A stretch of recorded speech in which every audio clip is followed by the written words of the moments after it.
900 అడుగుల పొడవు ఉన్నటువంటి షిప్ అని అంటున్నారు. ఇది చైనా నుంచి ఏం తీసుకొస్తోంది, ఏ గూడ్స్ ని ఇది క్యారీ చేస్తోంది, ఇరాన్ నాయకత్వానికి అండ్ గ్రౌండ్ లెవెల్లో పనిచేస్తున్నటువంటి ఆర్మీకి ఐఆర్జీసీకి మధ్య కమ్యూనికేషన్ గ్యాప్ ఉంది అన్న విషయం కూడా ఇప్పుడు యుఎస్ఎస్ స్ప్రూవాన్స్ అనే డిస్ట్రాయర్, ఇది నేవీ డిస్ట్రాయర్ తోటి ఇరాన్ కి సంబంధించిన షిప్ ని డీటైన్ చేయడం, దాని మీద అటాక్ చేయడం జరిగింది.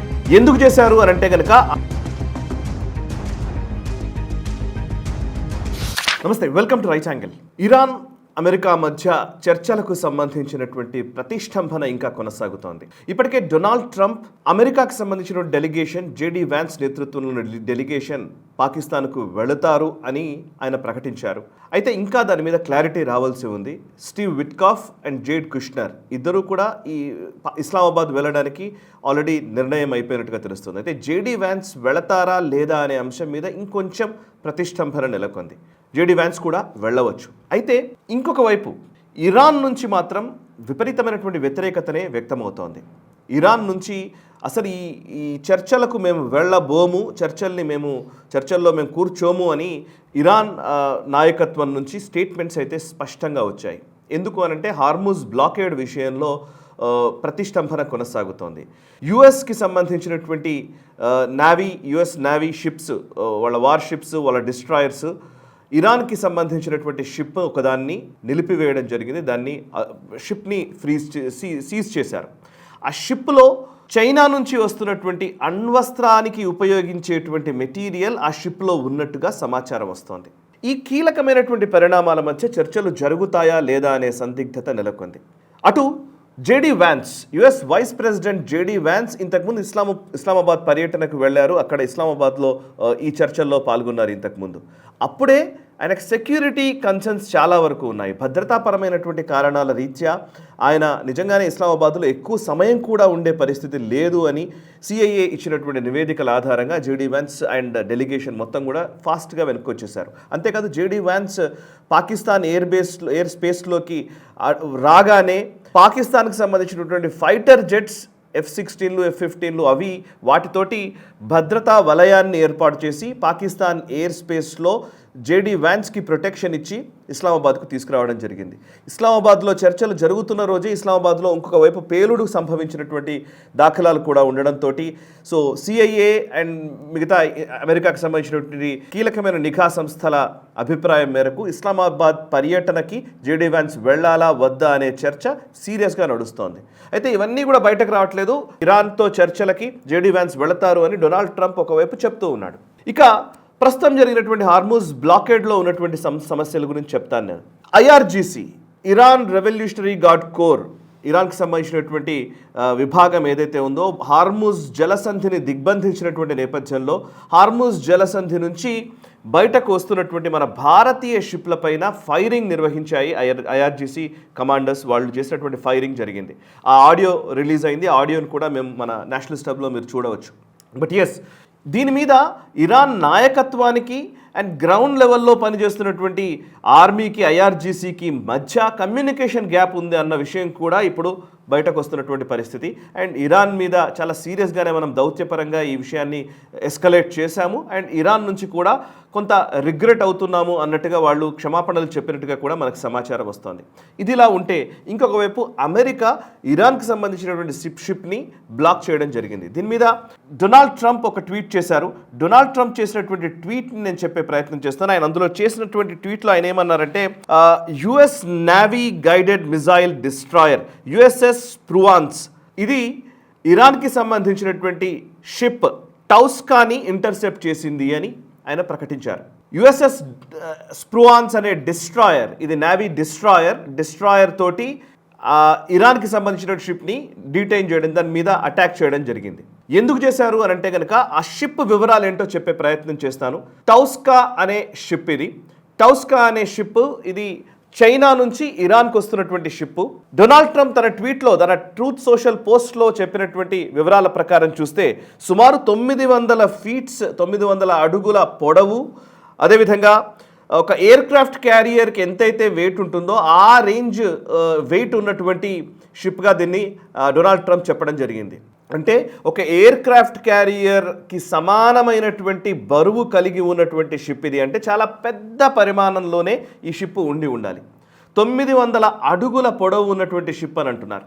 ఇది చైనా నుంచి ఏం తీసుకొస్తోంది, ఏ గూడ్స్ని ఇది క్యారీ చేస్తోంది అని అంటే కనుక, చైనా నుంచి ఇది ఎప్పుడు మొదలైంది అని అంటే మార్చ్ 25వ తేదీన టైకాంగ్ పోర్ట్లో, అంటే షాంఘైకి ఉత్తరాన ఉన్నటువంటి పోర్ట్ ఇది. అక్కడి నుంచి మార్చ్ 29, 30వ తేదీల్లో చైనాకి సంబంధించినటువంటి సదరన్ గాలోన్ పోర్ట్లోకి ఇది రావడం జరిగింది. అంటే 25వ తేదీన టైకాంగ్ పోర్ట్ నుంచి 29, 30వ తేదీలకు వచ్చేసరికి చైనాలోని సదరన్ పార్ట్లో ఉన్నటువంటి ఒక పోర్ట్కి రావడం జరిగింది.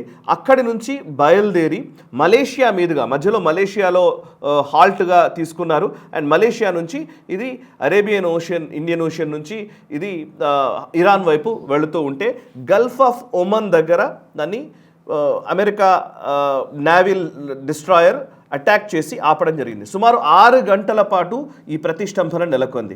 అటువైపు నుంచి ఇటువైపు నుంచి జరిగినటువంటి సంభాషణలు, కమ్యూనికేట్ చేయడము, మొత్తానికి అందులో ఏముంది వాటిని అన్ని చూసి మొత్తానికైతే డొనాల్డ్ ట్రంప్ ఏం చెప్తున్నాడంటే, ఈ డిస్ట్రాయర్ తోటి, యుఎస్ డిస్ట్రాయర్ తోటి ఆ పర్టికులర్ షిప్ ఇంజన్కి హోల్ చేశాము, మేము దాడి చేశాము, దీంతో అది ఎటు కదలలేని స్థితిలోకి వెళ్ళిన తర్వాత దాన్ని మేము తీసుకురావడం జరిగింది అని చెప్పడం జరిగింది. సో ఇప్పుడు దీంట్లో ఉన్న అంశాలు ఏంటి అని అంటే కనుక, చైనా నుంచి ఇరాన్కి అణ్వస్త్రాల్లో ఉపయోగించేటువంటి ఒక డ్యూయల్ యూసేజ్ మెటీరియల్ అంటారు. అంటే రెండుకి యూజ్ చేసుకునే material. For example civilian purposes కోసం ఉపయోగించేది, లేదా ఇండస్ట్రియల్ నీడ్స్ కోసం ఉపయోగించేటువంటి మెటీరియల్, యాజ్ వెల్ యాజ్ అదే మెటీరియల్ని ఈవెన్ అణ్వస్త్రాల్లోనూ లేకపోతే ఆయుధాలు తయారు చేయడం కోసం కూడా అవే పరికరాలని ఉపయోగించడానికి అవకాశం ఉంటుంది. అవే మెటీరియల్ యూజ్ చేయవచ్చు.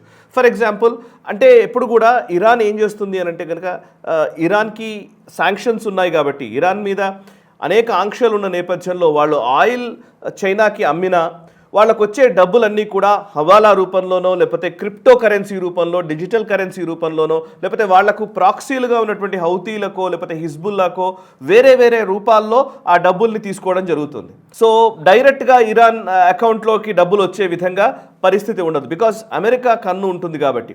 అండ్ ఇరాన్ నుంచి కొనుగోలు చేసే చైనా కూడా షిప్మెంట్స్ ఎట్లా తీసుకుంటుందంటే, ఆయిల్ షిప్మెంట్స్ వెళ్ళాలంటే కనుక అక్కడి నుంచి వేరే ఏదో దేశానికి తీసుకెళ్ళి, ఒక ప్రాక్సీలు తీసుకెళ్ళినట్టుగా తీసుకెళ్ళి వేరే దేశానికి తీసుకెళ్ళి అక్కడి నుంచి చైనా వాళ్ళు ప్రాసెస్ చేసి తీసుకుపోవడమో ఇంకోటో చేస్తారు. అంటే ఒక దొంగతనంగానే ఇరాన్తో ట్రేడ్ నడుస్తూ ఉంటుంది.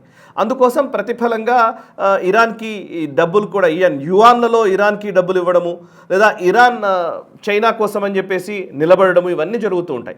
దీనికి డబ్బుల ట్రాన్సాక్షన్స్ రూపంలోనే జరగవు, ఒక్కోసారి ఆయుధాలని కూడా సరఫరా చేస్తుంది చైనా. ఇరాన్ నుంచి ఆయిల్ తీసుకున్నందుకు గాను ప్రతిగా వీళ్ళు ఆయుధాలు సరఫరా చేస్తూ ఉంటారు. దీని మీద అమెరికా ఎప్పటి నుంచో కన్నేసింది. చైనాని ఎలా అడ్డుకోవాలి, చైనా ఇస్తున్నటువంటి ఆయుధాల సరఫరాను ఎలా ఆపాలి అనే విషయంలో చాలా సంవత్సరాల నుంచి కూడా వాళ్ళు కసరత్తు చేస్తున్నారు. కానీ ట్రేడ్ కింద వస్తుంది కాబట్టి దీన్ని ఆపే ప్రయత్నం ఎప్పుడు చేయలేదు. ఇప్పుడు హార్ముజ్ ప్రతిష్టంభన నెలకొన్న ఈ టైంలో హార్ముజ్ని బ్లాక్ చేస్తామని డొనాల్డ్ ట్రంప్ చెప్పిన తర్వాత చైనా నుంచి వచ్చినటువంటి షిప్మెంట్ని ఈరోజు ఆపడం జరిగింది. ఇందులో వాళ్ళు యూజ్ చేసేటువంటి మెటీరియల్ కూడా డ్యూయల్ యూసేజ్ మెటీరియల్ అని యుఎస్ సెంట్రల్ కమాండ్ నుంచి వచ్చినటువంటి ఒక ప్రకటనలో తెలిసినటువంటి విషయం ఏంటంటే, ఆ పర్టికులర్ తౌస్కా అనే షిప్లో డ్యూయల్ యూసేజ్ మెటీరియల్ ఉందని. డ్యూయల్ యూసేజ్ అంటే ఏంటి, వీళ్ళు సివిలియన్ పర్పసెస్ కోసం అని చెప్పి కొన్ని పరికరాలు పంపిస్తారు. అందులో ఉన్న పరికరాలు చెప్తాను. మెటల్స్ కొన్ని ఉన్నాయంట, అండ్ అట్ సేమ్ టైం పైపుల్ లాంటివి కొన్ని ఉన్నాయంట, ఇంకోవైపు ఎలక్ట్రానిక్ కాంపోనెంట్స్ కొన్ని ఉన్నాయంట. ఇట్లా అనేక కాంపోనెంట్స్ అందులో ఉన్నాయి. చాలా భారీ షిప్ ఇది, భారీ షిప్మెంట్ ఇది. దీంట్లో వచ్చినటువంటి కాంపోనెంట్స్ వేరే ప్రోడక్ట్స్ లాగా కనబడతాయి బయటకి, కానీ ఆ ప్రోడక్ట్స్లోని మెటీరియల్ని కనుక డిస్మాంటిల్ చేస్తే ఆ మెటీరియల్ని మళ్ళీ ఇంకొక ఆయుధాలను తయారు చేయడానికి అసెంబుల్ చేసుకునే వాతావరణం కూడా ఉండే విధంగా దీన్ని రూపొందించడం జరిగింది అనేది తెలుస్తున్న విషయం. సో ఏది ఏమైనా మొత్తానికి ప్రస్తుతం హార్ముజ్ జలసంధిలో ఇంకా యుద్ధ వాతావరణం కొనసాగుతూనే ఉంది. ఒకవైపు డొనాల్డ్ ట్రంప్ పిచ్చి చేష్టలు కొనసాగుతూ ఉన్నాయి, ఇంకోవైపు ఇరాన్ తన పట్టును నిలుపుకోవడం కోసం చేస్తున్నటువంటి ప్రయత్నాలు కూడా అలాగే నడుస్తూ ఉన్నాయి.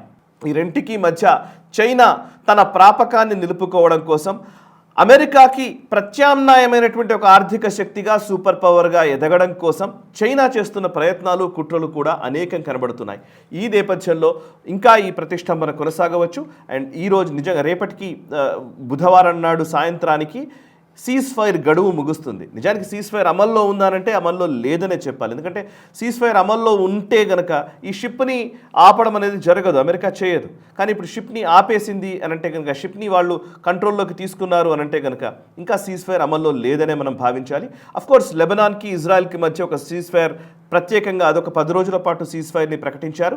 బట్ ఈ టైంలో అసీం మునీర్ లాంటి వ్యక్తిని విపరీతంగా పొగడ్తల వర్షం కురిపించడము, లేదా షహబాజ్ షరీఫ్ని చాలా గొప్ప వ్యక్తిగా డొనాల్డ్ ట్రంప్ అభివర్ణించడంతో ఈవెన్ పాకిస్తాన్ క్రెడిబిలిటీ కూడా ఇవాళ ప్రశ్నార్థకంగా మారింది. పాకిస్తాన్లో జరిగే చర్చల విషయంలో కూడా ఇరాన్ పునరాలోచిస్తున్నట్టుగా సమాచారం వస్తోంది. చూద్దాం రేపటికి చర్చలకి ఇరాన్ వెళుతుందా, ఆ చర్చల్లో పాల్గొంటుందా, ఆ చర్చల నుంచి వచ్చేటువంటి అవుట్కమ్ ఏ విధంగా ఉంటుంది, ఇవన్నీ నేను మళ్ళీ ఇంకొక వీడియోలో అప్డేట్ చేసే ప్రయత్నం చేస్తాను. ఈ వీడియోను లైక్ చేయండి, 10 మందికి షేర్ చేయండి, కమెంట్స్ ద్వారా మీ అభిప్రాయాలు మాతో పంచుకోండి. మనసా వాచా కర్మణ, దేశహితం కోసం నేషనలిస్ట్ హబ్. ఈ వీడియో మీకు నచ్చినట్టయితే లైక్ చేయండి, 10 మందికి షేర్ చేయండి, అలాగే కామెంట్ల రూపంలో మీ అభిప్రాయాలను మాతో పంచుకోండి. Nationalist hub group of channels ను సబ్స్క్రైబ్ చేసుకుని తెలుగునాట జాతీయవాద జర్నలిజాన్ని ప్రోత్సహించండి. ఈ వీడియో కింద ఉన్న బెల్ ఐకాన్ పై క్లిక్ చేయడం మర్చిపోవద్దు.